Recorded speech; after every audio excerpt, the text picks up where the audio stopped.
G'day legends, I hope you are having a fantastic day and so far you are having a brilliant week. Now legends, of course as always we do have a lot to go over, and as you know, we are massive believers in war is politics by other means. Not only believers, we know that's the very fundamentals of war. So today, as always, we'll try and touch on everything from tactics to strategy and strategic strikes all the way through to politics and big levers being moved. And of course today, the big news that's really for some reason just not in any Western media, at least to the size of what it should be, is the SCO, the Shanghai Cooperation Organization, and the very warm embrace between Modi, Xi Jinping, Vladimir Putin, India, China, and Russia. And we're going to talk about that at length. Not only what we saw, but what we know is moving around the world from a unipolar system, not even to a bipolar system, but a multipolar system. What that may mean, can that rise peacefully? History is written in blood. And will we see, as frictions, tensions, and relationships grow stronger or even grow weaker, what does the coming decades have in store? And what may this tell us? There's a lot in that to go over. We'll talk a little bit about friction between America and Europe sort of bubbling to the surface at the moment. We'll look at maps, and of course where we'll start is strikes and strategic strikes. Now for some time we have been hearing about Ukraine's Flamingo cruise missile. Far better name than something like Storm Shadow. Flamingo's great name for this. Of course, we did see this in the media last week due to some corruption alleged from the company developing this. But what we see is we actually see 3 of these firing off. Now, I'll just skip through the footage a little bit. We see the first one go off. You see what I presume is a booster fall away, jettisoned, and then the cruise missile go forward. We then see the second one fired off, and then the third one go from here. Now, is this footage of the launches the footage of what we have seen of then satellite imagery where there's been impacts? We can't confirm that, but in this war to confirm some of these strikes is always very difficult. But we got as well today these satellite images where we can see that something on the coast has been struck. We'll look at what that is and where that is. So allegedly, from this page here, what has been hit is near the city of Armyansk, that there is a Russian military facility of Voloshyno. Now, the border outpost was attacked, 1 dead, 1 wounded. Apparently 6 hovercrafts have been destroyed as well. Now, a lot of people today going, this was some secret FSB base. I don't know how that would ever be confirmed. But remember, when a missile hits anything, it's either a fab fucking 5 billion or it's always a special operations, CIA or SVR or FSB outpost of something. What actually was there? Likely a military outpost. Of what scale? Well, we'll probably never know. But I'm more interested in that weapon system. Now, where actually is this area? So, of course, we have Crimea down here. We have mainland Ukraine. You can see where Kherson is. And, of course, we have over to where Odessa is. So, in a straight line, as the crow flies, 230 k's away. Now, that's very, very rough. This area sits right around down in here. Now, what do I see as the biggest issue with this weapon system? Well, 3 main things. Firstly is survivability. Can these be countered en masse? And we do see a lot of weapons enter and then the counters are built very quickly. But the biggest problem I see for Ukraine with all of their systems is scalability. Now, scalability doesn't just mean manufacturing. It can mean how many are delivered to Ukraine from Western partners, but domestically is the scalability of the system. How many can be made? Because if it's dozens, it's going to still have limited impact, even if every single one of them hits. And this is what I see with having 50 different types of long-range drones that we don't see being used tactically, is it scalable to go up in numbers? That's one thing we have seen the Russians do well with things like the Guran and the Iskander, is the scalability of that system and remaining efficient as well. We see a lot of systems delivered that then 3 weeks later, 6 weeks later, reduce massively in their effectiveness and their efficiency as well. Now, we'll have a look at a Russian strike from a Guran drone. So if we zoom in here, we can see where Otokiv is. We see where Pokrovsk is. You, of course, get an idea of the main areas that are getting pushed in at the moment. You can see Pavlograd. Now, you do not need to be a military analyst at all to see why an area like Pavlograd, reasonably far back from the front line, is so important for things like logistics. Dnipro, Zaporizhia, split by a body of water. You get a lot of issues with that, but that out there can sit as a large logistics hub. Now, what has been reportedly hit here was a Ukrainian chemical plant, of course, in a very important area, but we can see from the Garan strikes here that there's definitely been something like rocket fuel go up, maybe some weapons hit as well, large fireball cooking off, that fireworks display that we typically see from boosters like that as well. So definitely a large strike on this. But again, with all attacks, it's never decisive. We always talk about this. I'm going to talk a little bit about this, that is always trying to attrit down and have more attrition than the enemy can absorb. It's all about simultaneous and successive nature of these. Now let's have a look at this. This is down at the Simferopol airport in Crimea. We see a Mi-24 and Mi-8 destroyed alongside a number of other aircraft. We get more footage last night too from the Ukrainian GUR from drones of radar equipment being hit. Now the most important thing hit by a mile is this 96 LP, which is basically an S-400 radar. That is by far the most important hit. A GLONASS, a dome complex, has been targeted as well. If you don't know, GLONASS is like the Russian version of GPS. Now, it's unclear the damage to this because, of course, in that dome, a radar sits behind that protective dome. Again, we don't know. It is definitely strategic and potentially strategic, but GLONASS has massive amounts of redundancy like GPS does, so that will limit the effect of this. It's not like someone saying that now there's no then ability for GLONASS in around Crimea. That's ridiculous. Now, an RT-70 telescope that was targeted. This is more of a symbolic strike than will actually have battlefield effect. Deep space communications and intel gathering, again, not really. We have the RLK Utios T, the MR10M1. These are somewhat similar-ish systems, given though one's fixed and one is a mobile system, but both of these are replaceable, and they are all part of Crimea's layered networks as well. So, especially the MR10M1, that has been made in massive numbers, so that is more replaceable, but it's all of this layered network. But what you're looking for is a cumulative effect to chip away at that layered defences and, of course, force costly redeployments. Will we see direct battlefield effect from this? No, we won't, as per the strikes previously. But forcing costly redeployments, chipping through this, absolutely. But the S-400 radar strike, that is the truly strategic strike amongst those. A lot of people are talking up some of the other ones, as we need to be realistic about this too. But again and again, this is still a ground war on the front line. And I do think there's a massive, I've spoken about this for years, an imbalance of resource and man energy put towards strategic stuff and taking away from tactical. The attacks against the Black Sea Fleet, I think, is the best example of this. Was it successful? Did it cost massive cost? Yes, it did. Did it change the nature on the front line of areas getting occupied?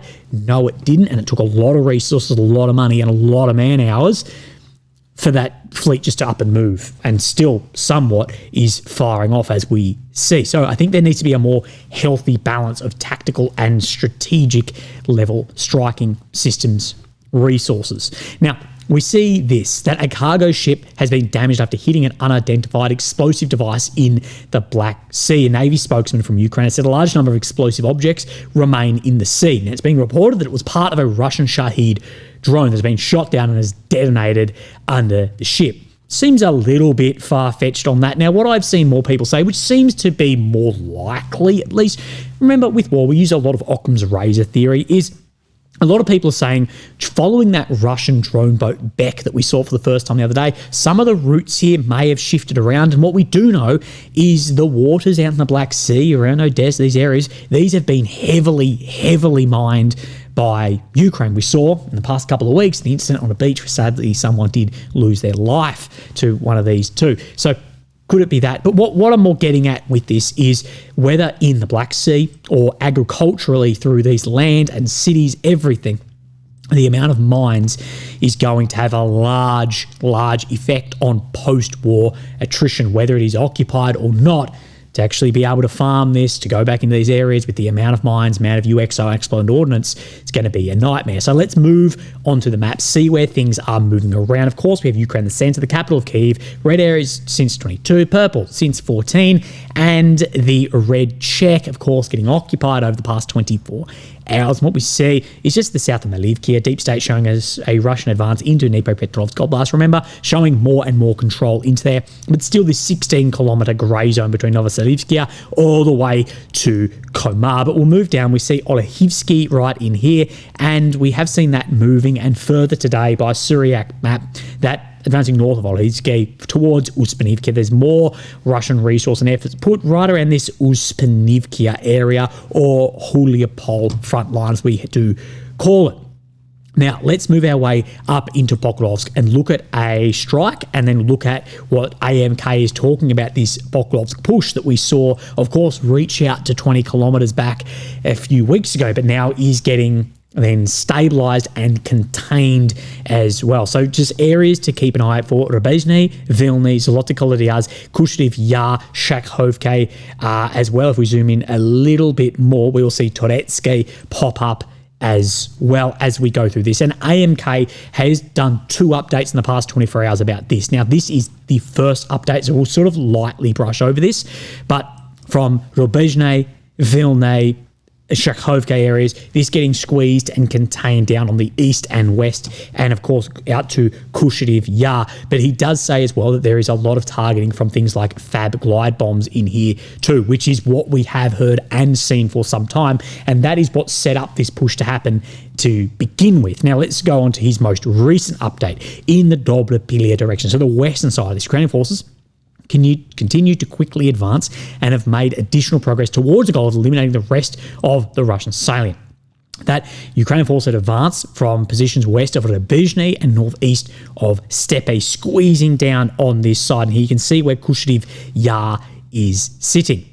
Then Ukrainian forces advanced from their positions south of Zoloty Kolodyaz. So, of course, Zoloty Kolodyaz down to the south, of course, towards then Kushtiev Yar, and clearing the northernmost part of Velika Balka and facilitating an entry into that area. In the east, where we showed you that Toretsky, so we zoom in, I think one more, we'll see Toretsky pop up there. So we're talking this side over here. Ukrainian forces from the 93rd Mech advanced down the gully south of Huzek, forcing remaining Russian formation stationed east of Shakhovka Road to withdraw to positions in tree lines south of Kushtiev Yar. So there's a big battle seeming like over Kushtiev Yar at the moment. We'll wait on further confirmations in here. Again, even though this has been going on for a number of weeks, the extremes of what this became, then what it was stabilized as and now pushing back, it's still actually highly unclear. But we do know this was likely at very large cost, potentially overextension. But what we do know is hundreds to the thousands of glide munitions have been landing in here. But we also need to take into account, as we see the Garan then drones pick up in manufacturing, we're going to see more and more of what I've been speaking about recently, of these being used tactically, not only strategically. So this is the area we're talking about. Look at Torshke right in here, which is by all means, given the nature of this war, artillery and drones, a frontline area. We do see an Garan used here in a tactical role. So you can see the Garan come in and targeting an area in there. What was hit, I don't know, but all of these frontline areas are highly militarized. And this is something I've spoken about these drone campaigns, is if there is some truce in the skies, of course, there is going to be further targeting. We've seen further targeting of Ukraine energy infrastructure, electricity infrastructure heading into the colder months. We've seen Ukraine pick up strikes against Russian oil infrastructure. If there was some truce, these manufactured Garans, we've seen them used time and time again, and actually way more, and to success tactically. The Ukrainian long-range systems we haven't been seen used in like a tactical role like this, and the ability to mass produce doesn't seem to be there either. So we will see, and that's what I think the Ukrainian senior leadership would be tossing up right now about the pros and cons if there was a reapplication of a truce in the sky. I don't know. We will see. Now, let's continue moving our way up. We come into the Terny Liman front line. You can see near Torske that Russia has gained just a small bit of ground here, but from Yampolivka all the way down, and these reservoirs showing this grey, this is likely under control in this area. We've seen the large expansion of this area very recently.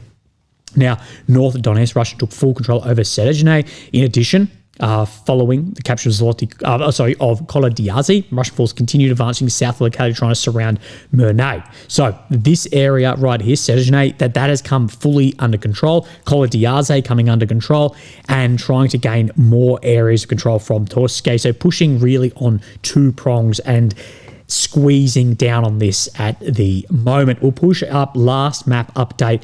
We come, of course, into Tetkino, an area we don't hear about that much anymore. It's actually difficult to get an idea what is happening here. Ukrainian army managed to re-enter the village of Basilivka, but failed to consolidate. Their locality is now in grey zone, just on that border around Zoroya area. So again, little border crossings. Again, they are overhyped. They're used as PR. We see it with Russia above in the north all the time. Crossing that border, again, your fortifications don't sit on the border. There's going to be a bit of buffer between that. We're going to see more and more of it, but it can tie up forces in multiple other areas. Now, let's talk about India, China, Russia, and you can just see the warmth in some of this from the SCO going on for it's going to go on for a couple of days, but we do know that Xi and Putin will have basically 4 days of meetings. You can see, of course, Modi in the middle here, of course, the leader of India, the world's most populous nation, and you can see the warmth in the relationship between these leaders, while the amount of pressure on these countries from the US, from the West, is the most it's ever been. And Modi, this isn't going to make people happy, but posting on his X this, always a delight to meet President Putin with a warm embrace right here. And we've seen more and more of this. Now, Modi has said this at a fruitful meeting with Xi Jinping, the president of China, in Tianjin on the sidelines of the SCO summit. Now, I've never even heard of Tianjin, but I believe this city has a population of 15 million people. It's crazy, isn't it? But we reviewed the positive momentum in India-China relations since our last meeting in Kazan. We agreed on the importance of maintaining peace and tranquility in border areas and reaffirmed our commitment to cooperation based on mutual respect, mutual interest, and mutual sensitivity. Now, these relationships, of course, between India and China, they do challenge Western hegemony dominance. Now, the US will inevitably view this as a strategic threat, and such threats are often the byproduct of national success, and that is taken as a strategic threat, even if it's a byproduct of that. And power balancing is as old as history itself. And this is where all this friction starts really growing between great states. But for the sake of 3 billion people, I hope that peacefully nations like this can modernise, prosper, and for the everyday citizens of these nations, their life improve as well in harmony with the West rather than a collision with it, which is what we have seen when states start growing dramatically in power throughout time. But this is further on that relationship between President Xi Jinping and, of course, Narendra Modi.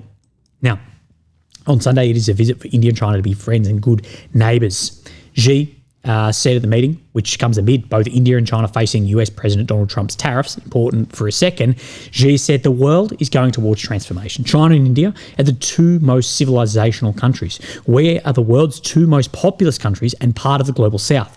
It is vital to be friends, a good neighbour, and the dragon and the elephant will come together.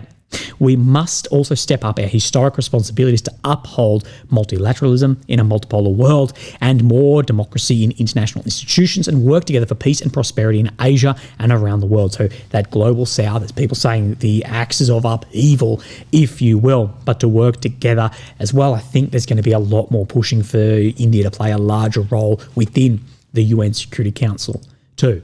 But I thought we'd just talk about this as a whole here between Modi, Putin, and Xi. Now, friendships, relationships between India, China, and Russia, there's always been a lot of friction. It's always been tense. There's historical differences, there's clashing ideologies, there's clashing religions, there's clashing systems in general. And also the way that America, through decades, has used diplomacy to balance one against the other, to stop one gaining that regional dominance. And they've done it against each other with this power balancing as well. And that stopped them from becoming truly close. Even when China, Russia were communist states, we saw a lot of that happening. But as I always say, great states don't have permanent friends or enemies, only strategic interests. And if you look over a relatively short period of time of only 80 to 100 years, you can see many nations who have fallen in and out of favour with the West are best friends to sort enemies, and both ways too. So don't think that things can't change. Now, it's not that these countries see the West as the enemy. Maybe Russia does more so than others, especially more than India. But I think they see it more as a competitor that doesn't need to be included anymore as their power has risen. And what matters is that they see the world is shifting. Now, everyone now accepts that the 21st century won't be a unipolar American century. People in the 20th century were predicting this. Now, it won't even be cleanly bipolar. It's going to be multipolar with new power centres. But the real question is, and what a lot of people are asking and speculating on, is where do those dividing lines actually fall, and whether this rise can happen peacefully. Can China rise peacefully? As new power centres emerge and America does decline from their pedestal of power, what happens? Can one rise peacefully, but also can one reduce in power peacefully as well? Will Washington try and cling to its old dominance? Now, between these states, I don't see that this is some great unity forming. What I see is countries hedging their bets, working with historic enemies to reduce American dominance, knowing that America's grip is slipping and wanting to protect their sovereignty and independence. First and foremost, that raisins d'etat that we speak a lot about. America's old missionary mindset of spreading democracy through wars or coups has faded. And now the way America's trajectory is going, especially under Trump, looks more like isolationism that is being enforced by either military threats or weaponization of the dollar, sanctions, tariffs, even against historic great friends and allies. And it's just taking advantage and exploiting this at the same time. Now, what was once sold as American exceptionalism is now to many seen as a state that is openly backing a genocide in Gaza, and that its elite class is not just populist, but now it's compromised and even entangled in a sexual blackmail network with Epstein. And this is how a lot of people around the world are seeing this. And if you can't put yourself in the boots and eyes of someone else somewhere, you're not going to be able to analyse the situation of how they may see it. It's very naive not to be able to do that. That's how so many people see the US. Just look at the UN voting. It tells us a lot about that. And America's power, like military might, dollar might, has eroded slowly. Okay, it's been moving slow. But its global legitimacy, it hasn't just faded. It has fallen off a fucking cliff in the past years. And all the hypocrisy from the blackmailing that we have seen through to working with dictatorships, although promising that only democracies, all of this has been very laid bare for many, many to see.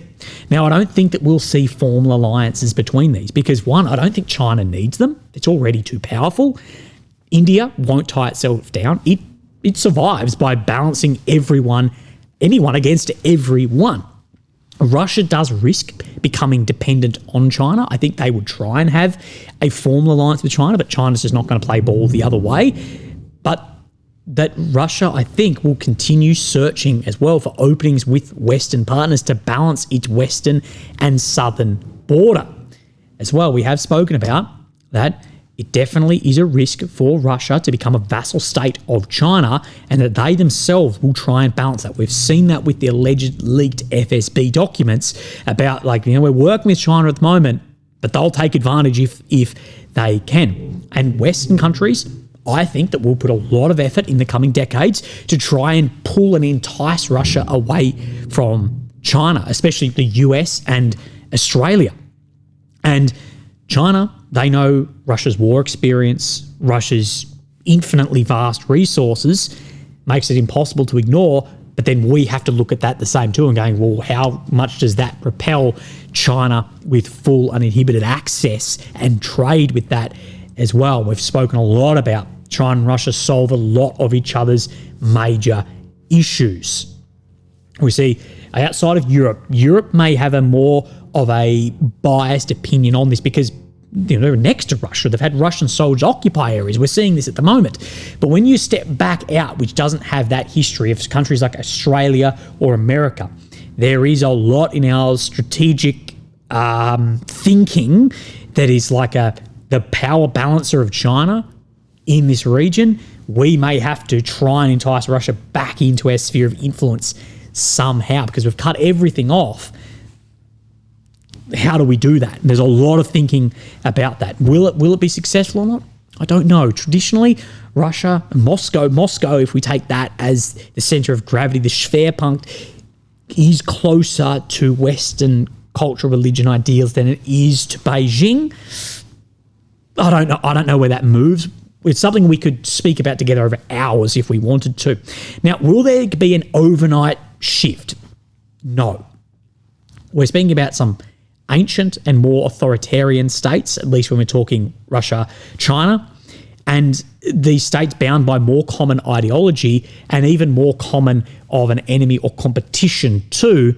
And what these countries can do is they can plan decades ahead. This is the biggest problem I see in Western politics, is because we have nothing as like that's cohesive. We don't share an ideology, we don't share a religion, we don't share much at all. There's more friction than ever just between domestic politics too.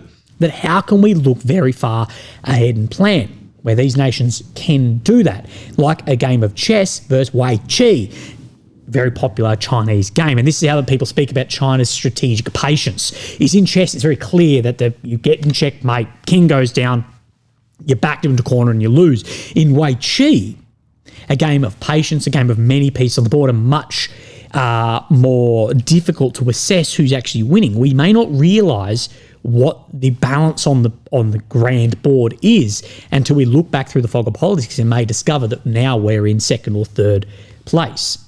Now, these nations, ultimately, like any nation, want to evolve and advance on their own path.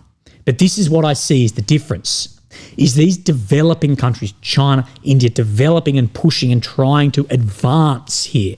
Europe, to me, seems like they want to freeze the power status quo from basically pre-invasion, full invasion of Ukraine in 2022. They want to freeze that status quo, and that's where things are. We're happy right there. Well, these nations are trying to push, while America, I see, is trying to turn back the clock to the dominance in the late 90s, early 2000s, as well as maybe the political conservatism there too.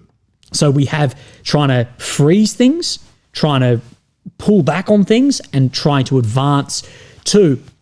And in this, we're talking about, of course, the weakest player in this by a mile is Russia, just very resource and nuclear deterrent strong. But as far as potential power, being GDP, population, China and India are behemoths and trying to push and advance very quickly. How will that go? We don't actually know how that may present itself in decades to come. Now, let's talk about some unrealistic expectations and where frictions between Washington and the European states is coming. And this is from Axios, the scoop.